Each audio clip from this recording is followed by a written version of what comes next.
বাংলাদেশ ও ভারতের মধ্যে ভিসা সেবা আবারও পূর্ণমাত্রায় চালুর পথে এগোচ্ছে। কয়েক সপ্তাহের মধ্যেই বাংলাদেশি নাগরিকদের জন্য সব ধরনের ভিসা দেওয়া শুরু করতে যাচ্ছে ভারত, এমন তথ্য জানিয়েছে ভারতীয় সংবাদ মাধ্যম দ্য ইন্ডিয়ান এক্সপ্রেস। এর মধ্য দিয়ে দুই দেশের মধ্যে দীর্ঘদিন ধরে সীমিত থাকা ভিসা কার্যক্রম স্বাভাবিক হওয়ার আশা তৈরি হয়েছে। প্রতিবেদন অনুযায়ী বাংলাদেশ ইতিমধ্যেই গত ফেব্রুয়ারি মাস থেকে ভারতীয় নাগরিকদের জন্য সব ধরনের ভিসা দেওয়া শুরু করেছে।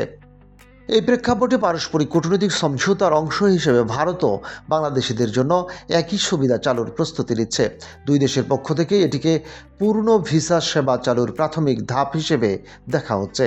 এই অগ্রগতির পেছনে কূটনৈতিক পর্যায়ের যোগাযোগ গুরুত্বপূর্ণ ভূমিকা রেখেছে।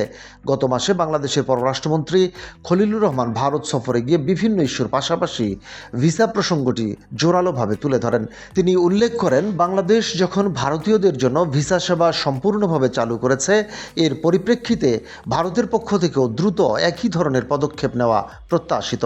তার এই উদ্যোগের পর বিষয়টি নতুন গতি পায়। বর্তমানে ভারতে বাংলাদেশের কূটনৈতিক মিশনগুলো পূর্ণ সক্ষমতায় কাজ করছে। নয়াদিল্লিতে অবস্থিত হাইকমিশনের পাশাপাশি কলকাতা, আগরতলা, মুম্বাই ও চেন্নাইয়ের কনসুলার অফিসগুলো নিয়মিত ভিসা সেবা প্রদান করছে।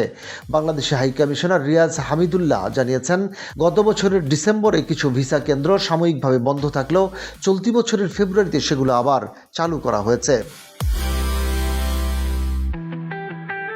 তবে এই প্রক্রিয়ার পেছনে রয়েছে সাম্প্রতিক রাজনৈতিক প্রেক্ষাপটও। 2024 সালের 5 আগস্ট রাজনৈতিক পরিবর্তনের পর দুই দেশের সম্পর্কে কিছুটা টানাপোড়েন দেখা দেয়।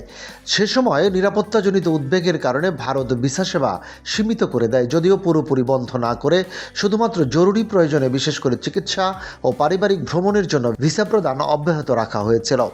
পরবর্তীতে চলতি বছরের ফেব্রুয়ারিতে নতুন সরকার গঠনের পর ঢাকা ও দিল্লি আবারও সম্পর্ক উন্নয়নে উদ্যোগী হয়। এর অংশ হিসেবেই ভিসা সেবা স্বাভাবিক করার বিষয়টি অগ্রাধিকার পায়।